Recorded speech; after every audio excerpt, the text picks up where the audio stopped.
Close your eyes. Listen to Monday.com. Feel the sensation of an AI work platform. So flexible and intuitive, it feels like it was built just for you. Now open your eyes, go to Monday.com, start for free, and finally breathe. How would you like a 15% discount to my daily email, the stack of stuff, the show notes, discounts to the conference, all of that? All you need to do is text the word show to 33777. You'll get the annual subscription with a 15% discount to my daily email. You'll get the stack of stuff, the links to the show notes, discounts to the conference, and so much more. All you have to do is text the word show, SHOW, to 33777. Text show to 33777.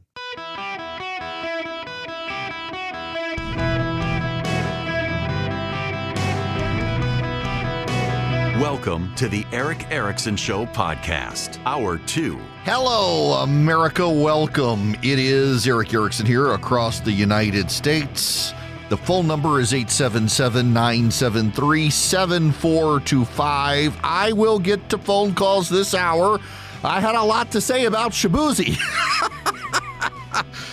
Don't forget to text Eric, E-R-I-C-K, to 33777. You can get the live stream, the show notes. And, so I've been doing this 4 things to know in the afternoon, short 5-minute podcast. And I wasn't sure I wanted to keep it going and have had so many people beg me to keep it going. It's not even a synopsis of the show. It's all the news that breaks at the end of the show that I don't have time to get to.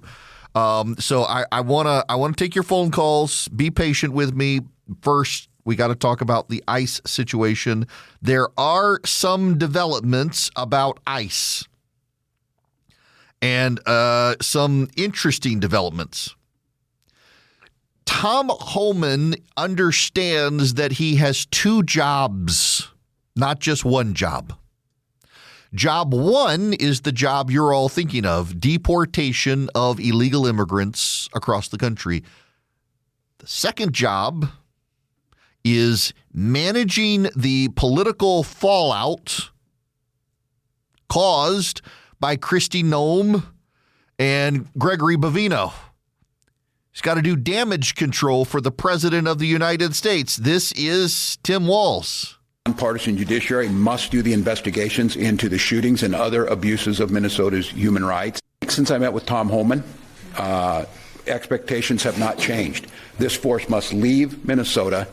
You got that? The force must leave Minnesota. That's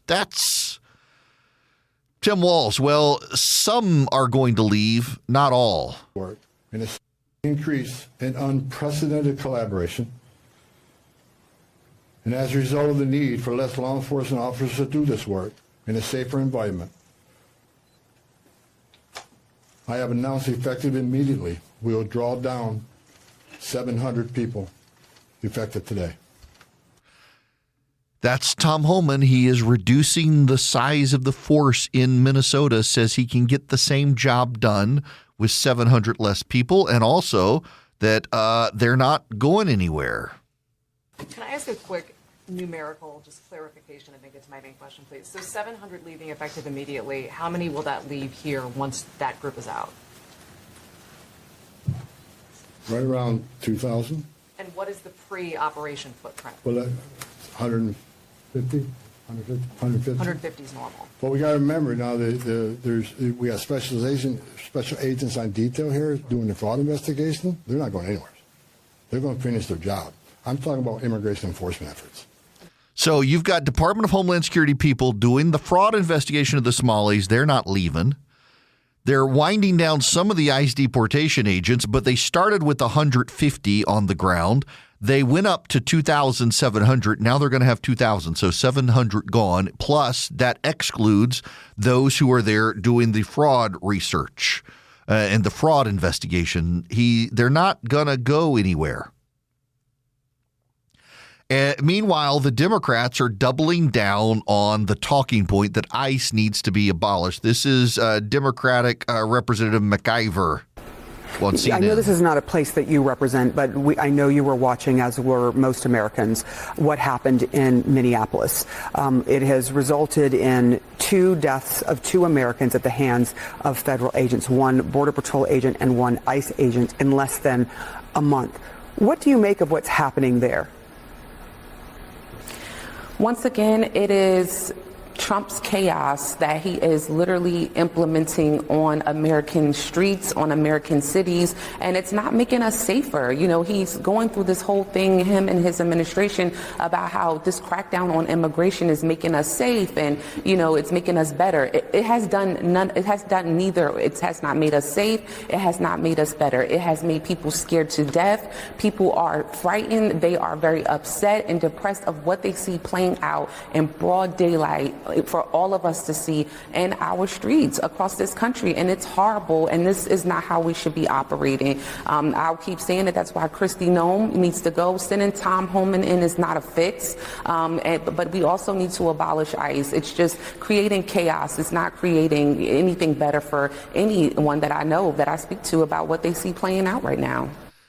Doubling down on getting rid of ICE. Here's the problem for the Democrats. You know, there's new polling out, and it's not just Harris poll, which I'm not a big fan of. It's the New York Times polling as well, and other polling out there, that most Americans still support deportations.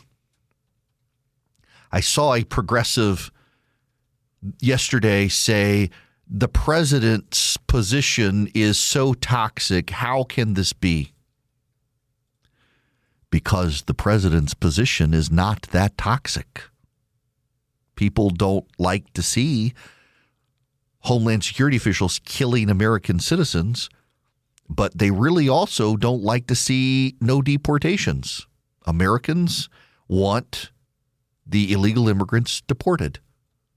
And this is why I think there's new polling out that shows the generic ballot for the Democrats. They've got about a 5 to 6 point advantage on the GOP right now. And let me pull up Real Clear Politics right now. The Real Clear Politics polling averages, kind of the gold standard. Keep in mind, the average is more accurate than the individual polls.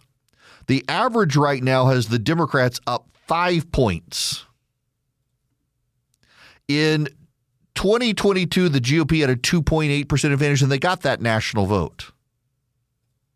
In 2018, any idea what the Democratic polling average advantage was? 8.4%. They're at 5% right now. In the polling average, they're at 5%. That's not actually good for the Democrats. They had been at 4%. They're at 5%. In the polling average. Now, let's think about this. We are February 4th right now. The Democrats are at 5%. In 2018, they were at over 8% in the generic ballot, and they were able to take back power. They're at 5% now. They should be able to take back power. Republicans have a slight edge in redistricting. But what if the economy does turn around, as Scott Bessent insists it's going to do, when people start getting big checks in the mail from the government? When the Supreme Court says tariffs are unconstitutional and companies go crazy with excitement over the end of tariffs, if the Supreme Court does that? What if Tom Homan does a good job? And Tom Homan is able to maintain deportations and no more Americans get killed by federal agents, or they overplay their hand and they start killing ICE and Border Patrol agents, which I suspect is going to happen. Hate to say it, but I think it is. It's where the Democrats are headed, where the left is headed. The 5% could be the high water mark for the Democrats. Now listen, never underestimate the ability of Republicans to snatch defeat from the jaws of victory. Never, ever, ever underestimate the Republicans. There are two parties in this country, the stupid party and the evil party. The stupid party is stupid for reasons. You all know that. You get me? You get me.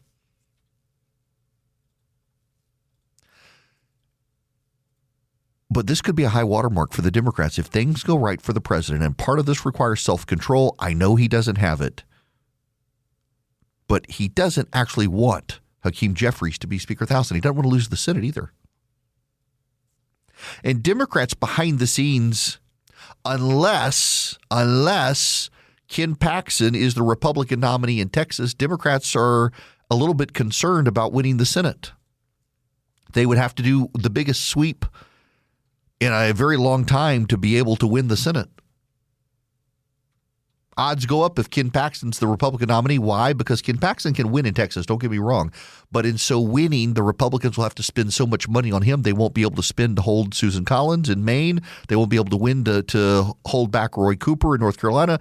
Their coffers will be tapped trying to get one man over the finish line instead of dividing it. And before you say Susan Collins is worthless, we shouldn't help her, the difference is Susan Collins or a far-left radical in Maine. You may not like Susan Collins, but she is on the Republican team.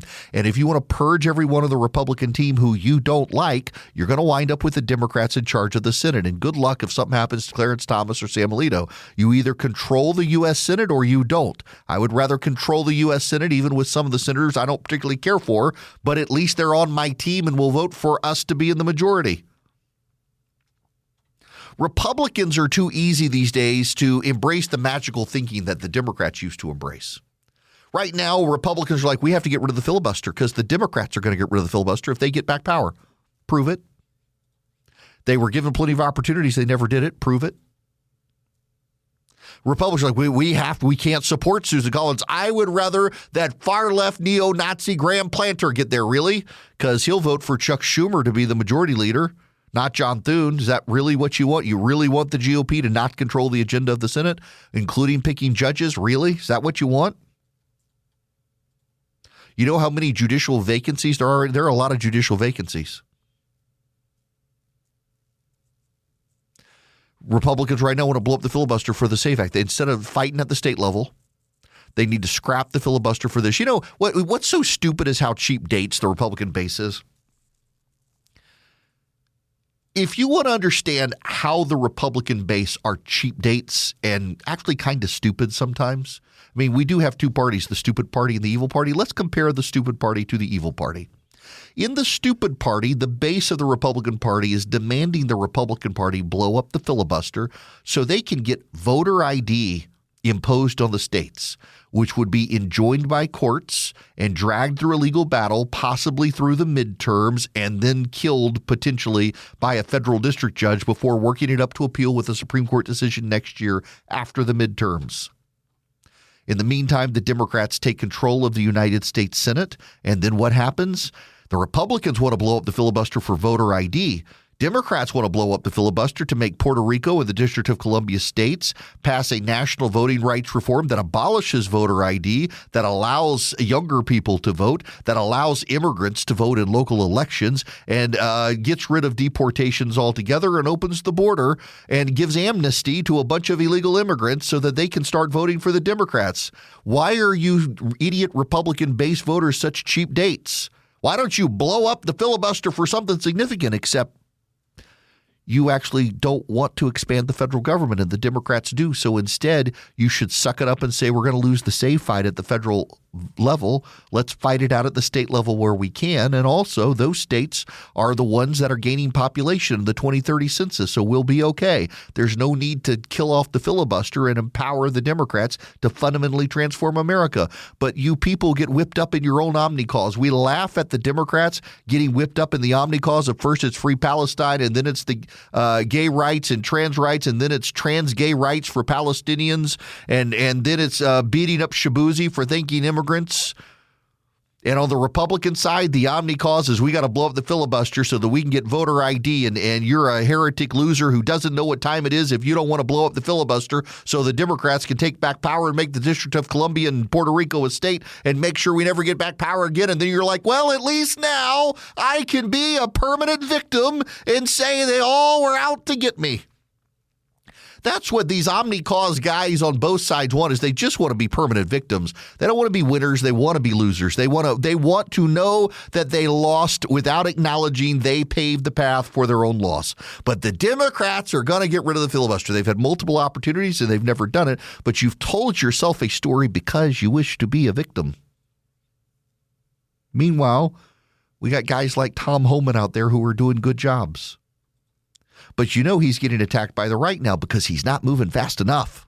There's no winning. On either side now, there is no winning. You do what you're supposed to do, and on the right, it's not good enough. It's not fast enough. We got to kill the filibuster. We got to get more done.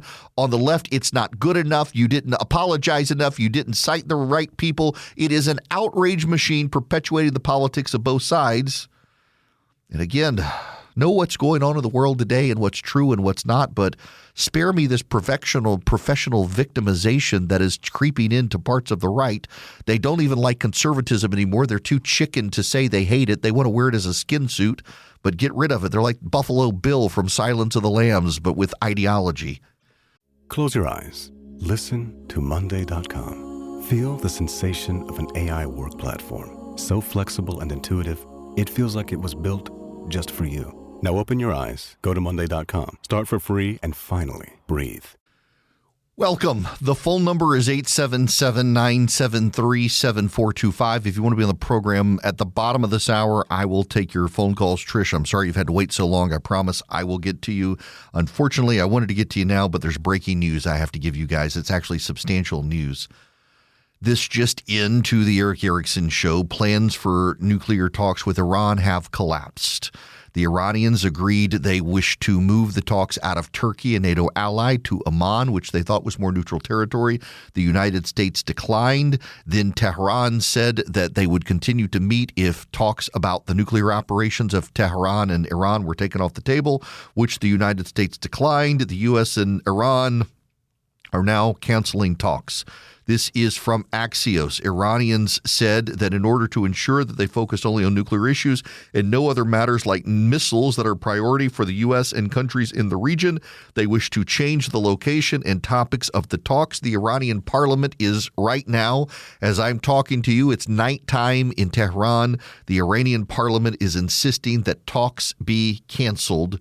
They do not wish talks to happen. Meanwhile, in Switzerland, the Swiss ambassador to Switzerland has left his post and is seeking amnesty and refugee status away from the Iranian regime, which apparently continues to suffer and collapse in Iran. It appears the United States is now preparing a bombing operation conducted with Middle Eastern allies, including Israel.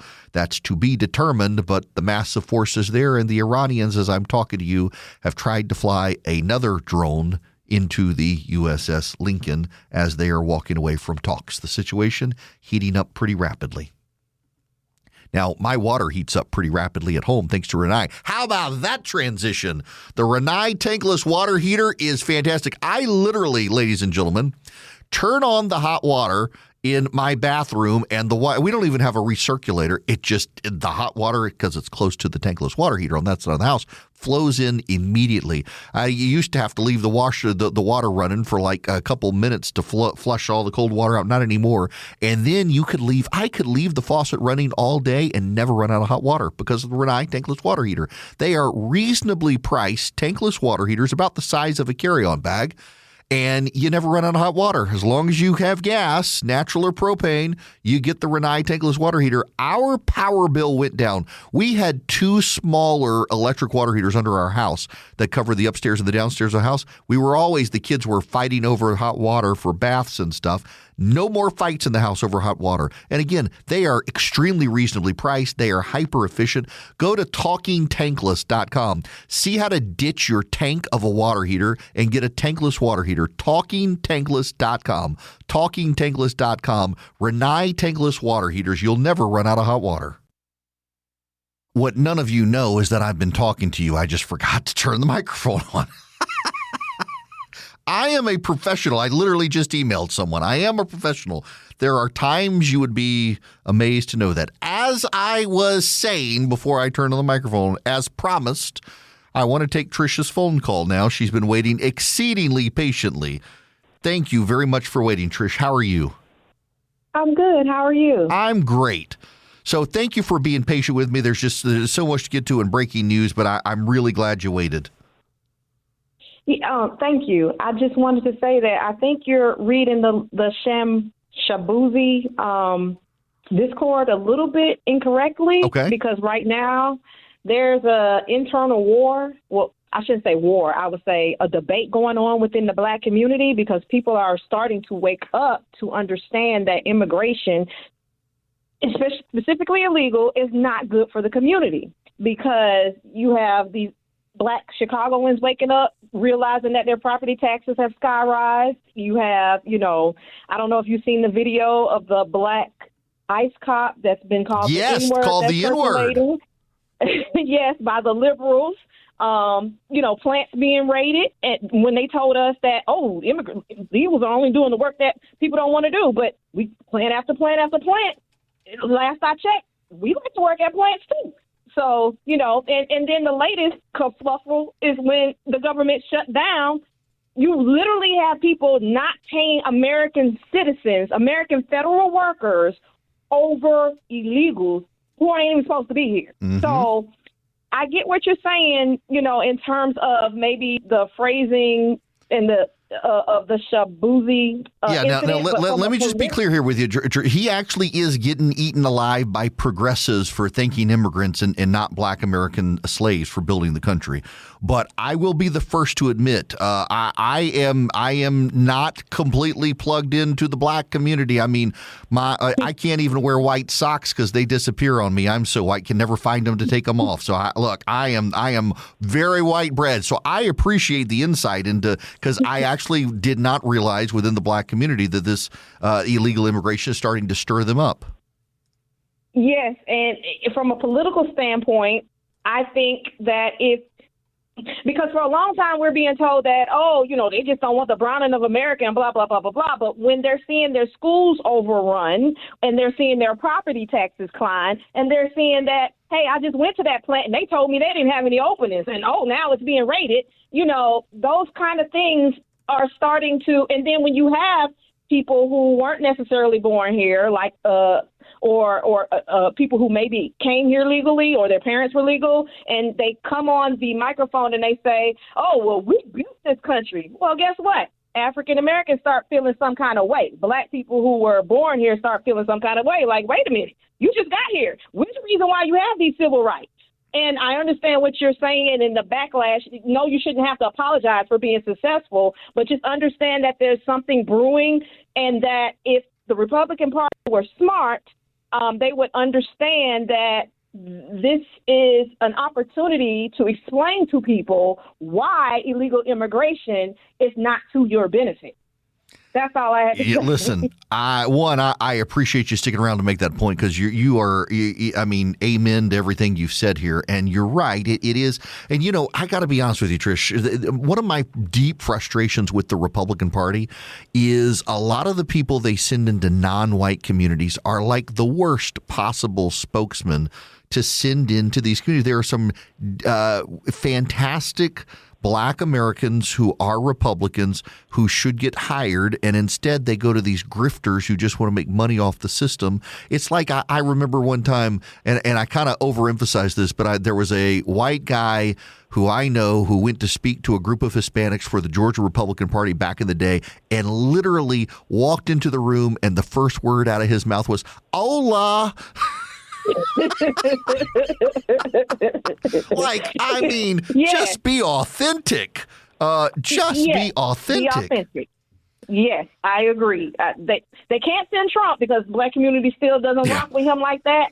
But, the other people who are, that can, they'll be more open to listen to. Send in Marco Rubio. Yeah, send in Marco Rubio, send in, somebody else, because Trump sometimes I understand how he goes off the rails sometimes, but some people can't see past that. Yeah. Yep. Yeah, you're absolutely right. Listen, I appreciate you sticking around very much. 877-973-7425 is the phone number. And look, honestly, it is, to Trish's point, within the black community, they do understand there's gang violence within the black community, but what has happened in many black communities is that the violent gangs from Central and South America have moved into a lot of the non-white communities in the country, and where there was no gang violence from black gangs in those communities, there now is from the Trinidad, MS-13, and others, and they're more violent. They have no regard for the life of anyone.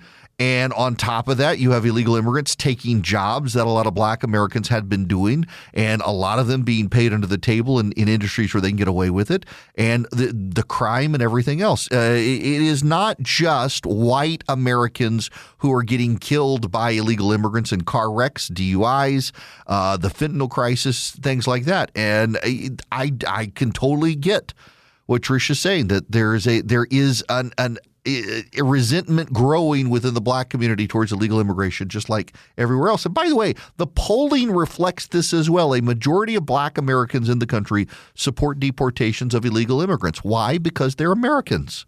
And they understand we can't reward jumping the line. The people in this country who are most opposed to illegal immigration are immigrants, legal immigrants to the United States, because they took the time to do what needed to be done to get to the country legally. And now you got a bunch of people coming from Central and South America who jumped the line thanks to Joe Biden, who want to stay. And now the Democrats are like, let's give them amnesty. No, absolutely not. Craig, you're going to be the next caller. Welcome to the show, Craig. How are you? Hey, Eric. Prayers for you and Kristy and the family. Thank you.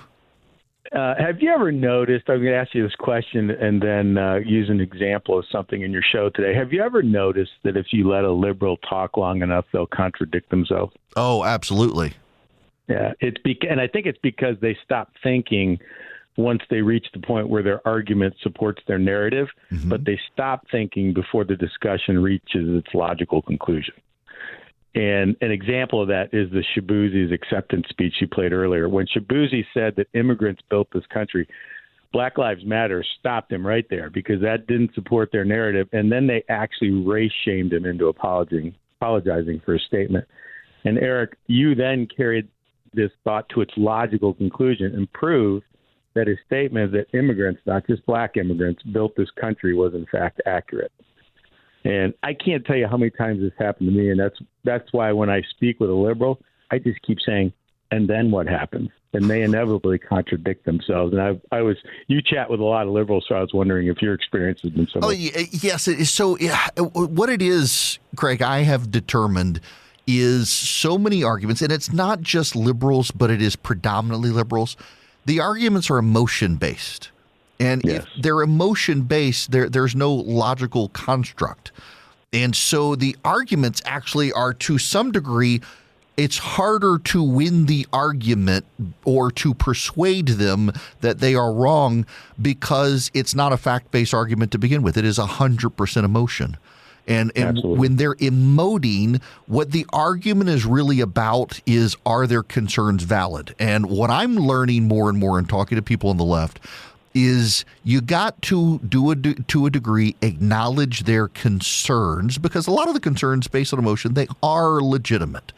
But once you acknowledge the concerns, it begins disarming them and winding down the emotion. Like, for example, there is a very good example to this point. Craig, thanks for the phone call.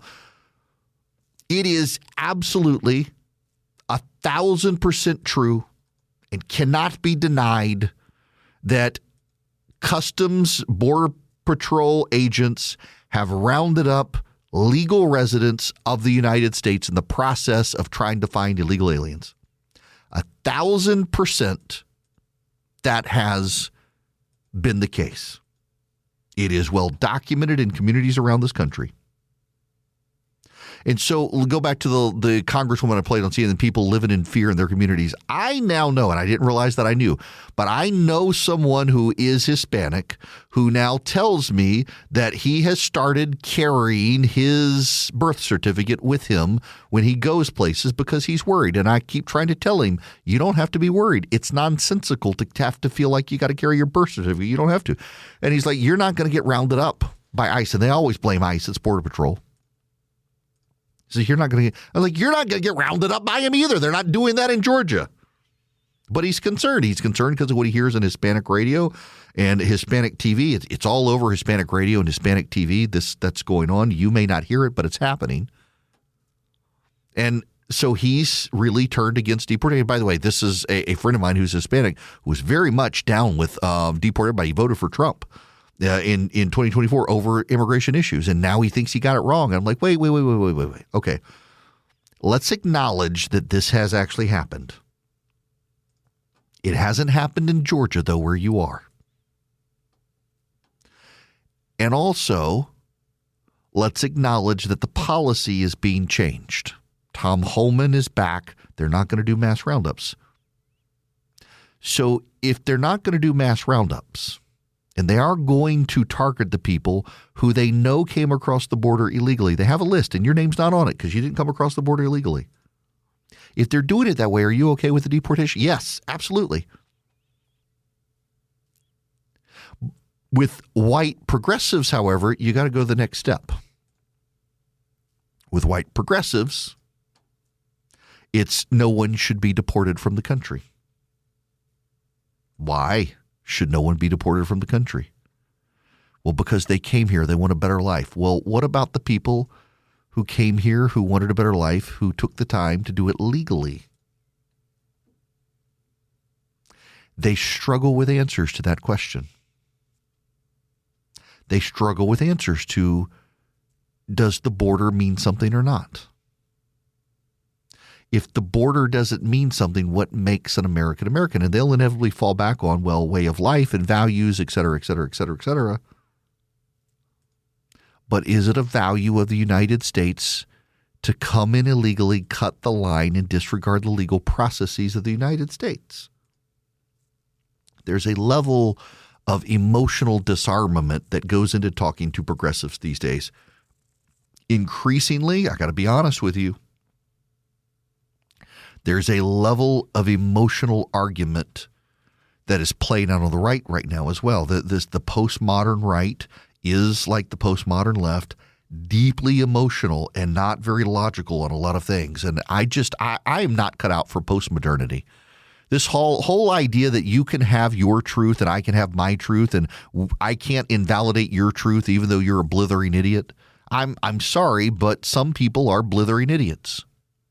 And they are not entitled to their own truth. They're entitled to their own opinion, and they may be an idiot or a fool because of their opinion, and they should be entitled to be told you're a fool, you're an idiot, your opinion is wrong. But you're not allowed to do that because it's all emotion. It's all emotion. And I offend people on this program every day who are so emotional. Like, for example, I went on CNN last night. I got an email in my inbox. I went on CNN last night and I defended the president's claim about nationalizing the elections. I thought CNN did a bad job of explaining it to the viewers, and I explained I was an election lawyer, and yes, actually, elections can be nationalized. It takes an act of Congress. And I said, now the president doesn't seem to understand that the voter ID legislation doesn't nationalize the election. It just imposes a national standard. Congress has the right to do that. Congress can do more, but he's right that states are the agents of the federal government when it comes to these. And I've gotten an email from a Trump supporter already that I was critical of the president. I couldn't just defend the president. I had to criticize. I'm sorry, but he was wrong in what he said. People get so emotional these days about everything. I am not cut out for postmodernity. Because you are not entitled to your truth. My kids, and I occasionally say I feel like when I mean I think, and my kids do it too. I feel like. I'm like, no, you think. You're a thinking being. You're thoughtful. You're not emotional. I mean, you are emotional, but you got to put your reason ahead of your emotions. And I just, please stop being so emotional and everybody's so quick to offend. Everybody wants to be a victim. Why? Because in this country, we have incentivized being a victim. Why? Because in postmodernity, the victims have moral claim over the victimizers. So if you can claim to be a victim, you have moral authority. Moral authority does not come from wanting to be a victim. It comes from the righteousness and rightness of what you're standing for, which is based on a logical argument, not an emotional berating to try to get in charge and ahead of people. That's this whole Shabuzi thing. It's an emotional beatdown of him by people who are wrong on the matter, but they don't care because it's all emotion. Welcome back. It's Eric Erickson here. The phone number is 877-973-7425. Should you wish to be on the program. There are media layoffs happening today. The Atlanta Journal-Constitution, where I have a column, they're laying off individuals. They've wound down their print news. They're laying off reporters and staff. But that's getting very little attention today. It's the Washington Post. Jeff Bezos is cutting staff. And I got to tell you, the sense of entitlement from reporters who don't even work there is appalling. A number of journalists are today citing Jeff Bezos' net worth as a reason he should not lay off people at the Washington Post. He's gutted the sports section at the Washington Post. He's got rid of the man who sells more books than anyone, gutted the book review section of the Washington Post, which I do think is kind of funny, although technically he's kind of out of the role of the day-to-day job of the Washington Post. But I got to give credit to my friend Ben Domenech, who pointed this out, that the Washington Post gutting its sports section. Do you know what is on the front page of the Washington Post sports section today? It is Super Bowl week in America. The Super Bowl is coming up this Sunday. What is the big story on the front page of the sports section of the Washington Post? Title, In Sin City, a commitment to excellence, in parentheses. One of the most unusual and fun events in college sports is a high-stakes spreadsheet competition. That's right. The big splash on Super Bowl week in the Washington Post sports section is a Las Vegas competitive Excel spreadsheet making competition. And the journalists think that Jeff Bezos should subsidize this. Vision Computers wants to build you computers where you can build your high-tech Excel spreadsheets. They can help you get set up, load the software on the computer, make it easy for you. They can even roll over your old computer to your new computer. They can take care of it all for you. They make it very easy, and you get their tech support. Go to visioncomputers.com or call them at 404-COMPUTE. 404-COMPUTE or visioncomputers.com. They can build you the computers. They give you the tech service. Now, listen, it doesn't matter whether you're in Hawaii listening to me right now. We have listeners in Hawaii now. Or Maine. You can use Vision Computers. You call them at 404-COMPUTE. Say Eric Erickson sent me. You might save some money. If you want their managed IT service, you're going to talk to real people, not AI chatbots. They're going to keep your employees really proficient at their jobs. They'll be proficient at the computers. Your employee shouldn't have to be a tech support person for their own computer. They'll get a phone number and they can call Vision Computers in 15 seconds or less. Someone will answer the phone and get them going again. 404-COMPUTE or visioncomputers.com.